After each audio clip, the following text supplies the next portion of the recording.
आज मैं एक ऐसी लड़की के बारे में बताने जा रहा हूँ जो 600 लड़कियों को मारकर उसके प्राइवेट पार्ट को काटकर खून इकट्ठा करती और घंटों तक खून में नहाती थी। जब इलाके में लड़कियों की संख्या काफ़ी कम हो गई तो जांच से ऐसी घटनाओं का खुलासा हुआ कि वहाँ के लोग के रोंगटे खड़ा हो गया। नमस्कार दोस्तों, हंगरी के एक राजघराने में एक लड़की जन्म लेती है। परिवार ने बड़े प्यार से उसका नाम एलिजाबेथ बाथरी रखा था। बचपन बढ़िया बीता, लेकिन 15 साल की उम्र तक आते आते एलिजाबेथ अपराध की दुनिया में एंट्री करती है।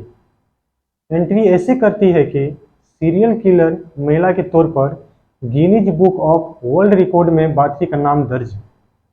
उसकी खूबसूरती ऐसी थी कि चर्चा दूर दूर तक थी।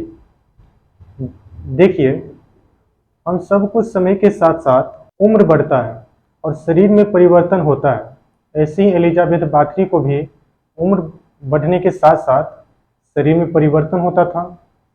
उसने सोचा ऐसा क्या किया जाए कि हमेशा जवान खूबसूरत दिखे। वो लोगों से राय लेना शुरू कर दिया कि क्या किया जाए कि हमेशा जवान दिखे। तो कुछ लोगों ने बताया कि इंसानों की खून त्वचा पर लगाने से हमेशा जवान और खूबसूरत दिखेगी।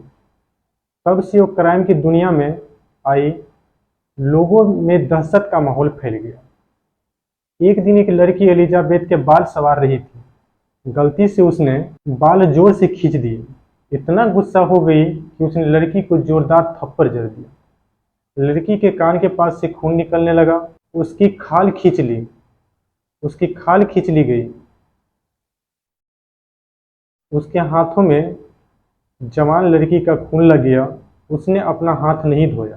उस रात एलिजाबेथ को ऐसा लगा कि उसके हाथ में जहां लड़की का खून लगा था वहां उसकी स्क्रीन और भी जवां और खूबसूरत हो गई है। एलिजाबेथ हमेशा जवां और खूबसूरत दिखना चाहती थी। उसने किसी से सुना भी था कि कुंवारी लड़की के खून से नहाने से जवान हमेशा बनी रह सकती है। इस घटना ने उसके अरमानों को पंख लगा दिए थे। सोचने लगी कि अगर लड़की के खून से उसकी स्क्रीन इस तरह हो गई है तो वर्जिन लड़कियों मतलब वो लड़की जिसने किसी भी मर्द के साथ संबंध न बनाया। सोचने लगी कि वर्जिन लड़कियों का खून तो उसे और भी खूबसूरत बना देगा। उसकी सनक भारी होती गई। 15 साल के नीचे सभी सुंदर दिखने वाली गरीब लड़कियों को अच्छे खासे तनख्वाह देने के लालच देकर अपना घर बुलाकर लड़कियों को लंबे समय तक भूखा रखा जाता था। लड़कियों को गर्म शरीर से दाग कर फिर ठंडे पानी में डाल दिया जाता था। कई के मुंह सील दिए जाते थे और कई को सुई चुभोकर मारा जाता था। उसे लड़कियों को तरपा तरपा कर मारने में मजा आता था। जब मर जाती थी, लड़कियों के प्राइवेट पार्ट को काटकर खून निकालती थी।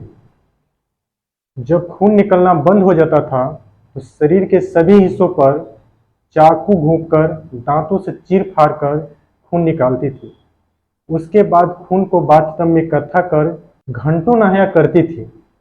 भूख लगने पर लड़की को नोच नोच कर खा जाती थी।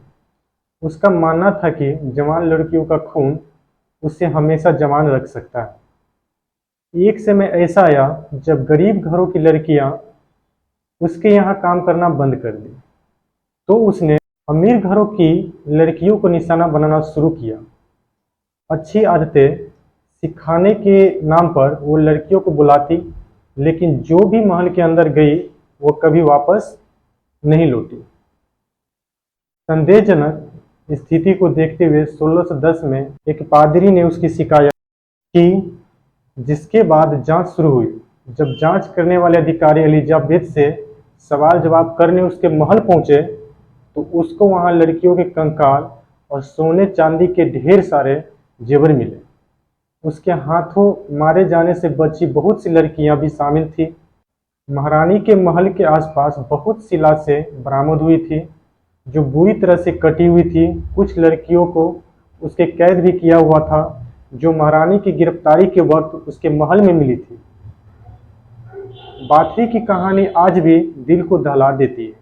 600 लड़कियों को मर्डर करने के जुर्म में एलिजाबेथ, उसके 4 पसंदीदा नौकर और दोस्तों को गिरफ्तार किया गया। इसमें से 3 को आजीवन कारावास की सजा सुनाई और 1 को उम्र कैद दी गई। एलिजाबेथ के परिवार के रसूख के कारण उसे अदालत में पेश नहीं किया गया, लेकिन उसे किले के एक छोटे से कमरे में कैद कर दी गई। 3 साल की कैद के बाद उसकी मौत हो गई।